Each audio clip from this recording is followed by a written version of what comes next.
Ngayong 2025, buong puso po kaming nagpapasalamat ang Board Sir PH team sa lahat ng naging bahagi ng aming journey. Una po, sa aming mga loyal na customers. Salamat po sa patuloy na pagtitiwala, suporta at pagmamahal ninyo sa aming brand. Kayo po ang inspirasyon kung bakit patuloy kaming nagsusumikap na maghatid ng quality at confidence sa bawat product at service namin.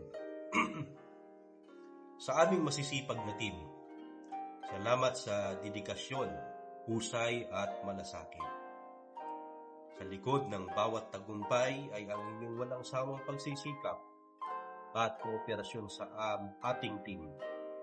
Sa mga aming partners, suppliers at collaborators, maraming salamat sa tiwala at pagbabahagi ng iisang vision, ang magbigay ng confidence sa lahat ng ating kababayan.